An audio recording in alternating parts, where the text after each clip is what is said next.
मध्य प्रदेश सरकार के कैबिनेट मंत्री विश्वास सारंग और अरविंद भदौरिया के नेहरू पर दिए बयान को लेकर सियासत थम नहीं रही।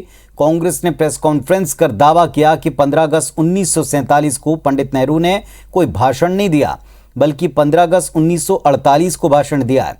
कांग्रेस नेता भूपेंद्र गुप्ता ने कहा कि बीजेपी सिर्फ महापुरुषों को अपमानित करने की कोशिश करती है।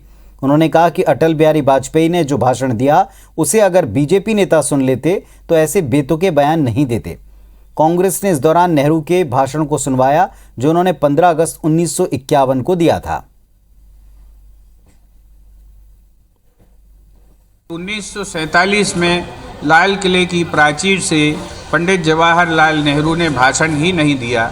अगर ऐसा कोई भाषण दिया है तो ये भारतीय जनता पार्टी, संघ और उनके कुटिल अभियानों को चुनौती है कि वो भाषण देश के सामने साझा करें।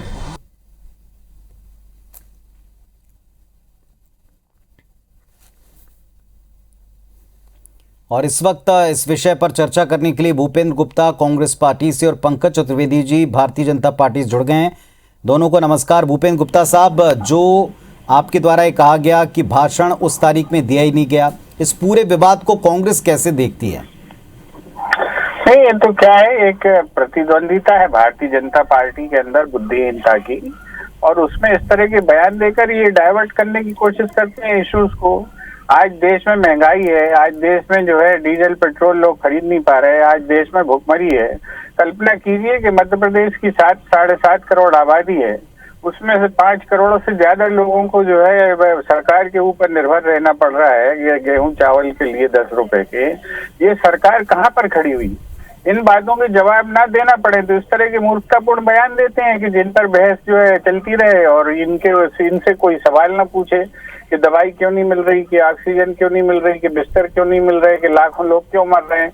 जो ये मौलिक सवाल है, इन सवालों से लोगों का ध्यान हटाने के लिए ये एक इनके अंदर प्रतियोगिता चलती रहती है कि कौन ज्यादा बुद्धिहीनता का बयान दे सकता है, वे देते रहते हैं।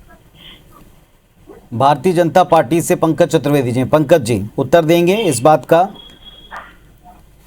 देखिए पुनीत जी, मैं कांग्रेस की जो बुद्धिहीनता है उसका स्पष्ट प्रमाण पिछले लंबे समय से कांग्रेस देश भर में दे रही है। और बुद्धिहीन कांग्रेस है या भारतीय जनता पार्टी के लोग हैं, ये देश की जनता समय समय पर पिछले एक लंबे समय से प्रमाणित कर रही है। जब इनको जनता आम चुनाव में खारिज करती है, हम यानी कांग्रेस और बीजेपी कुछ नहीं कह सकते, ये हमारा अधिकार है कहने का। लेकिन सवाल सिर्फ इस बात का है पुनीत जी के लोकतंत्र में जो जनता है निर्णायकों के स्वरूप में उसको लेती है। जिस प्रकार के दिशा रखे, अभी हमारे मित्र ने कहा कि 7 करोड़ में से 5 करोड़ लोग सरकार पर आश्रित है, सरकार उसकी मदद कर रही है। यानी सरकार यदि मदद कर, पुनीत जी कुछ डिस्टर्बेंस आ रहा है वॉइस का शायद। जी जी सुन पा रहे हैं हम आपको सर। जी पुनीत जी, मैं निवेदन कर रहा था कि यदि 5 करोड़ लोग यदि सरकार मदद कर रही है, यानी सरकार अपना काम पूर्ण सजगता के साथ निभा रही है। और विषय ये था कि नेहरू जी की जो रीति नीतियां थी, नेहरू जी के जो वक्तव्य थे, उनके चलते समस्या आई। और नेहरू जी के चलते समस्या आई थी, बात कितना स्वीकार करी इंदिरा गांधी जी, जब उन्होंने नारा दिया गरीबी हटाओ।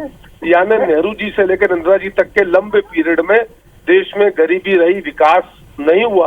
तो नेहरू जी की नीतियों का जो परिणाम था उसको इंदिरा गांधी जी ने स्वीकार करा और नारा दिया गरीबी हटाओ, जो नहीं हटती गरीबी। गरीब समाप्त कर दिया उन्होंने, गरीबी नहीं हटी, सबके सामने है। तो ये सब विषय कांग्रेस की बौद्धिक दिवालीपन का प्रमाण है।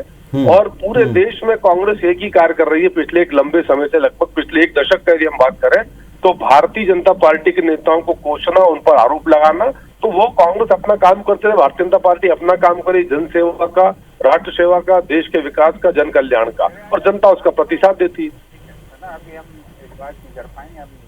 चलिए, बहुत शुक्रिया आप दोनों का अपने अपने पक्ष रखने के लिए। मूल सवाल ये कि आज के दौर में इन विषयों पर चर्चा, आज के दौर में इन विषयों पर विवाद, आज के दौर में इन विषयों पर ऐसे बयान जिन पर आगे विवाद हो, क्या और कितना उचित है, ये जनता बेहतर समझती है। शुक्रिया आप दोनों का।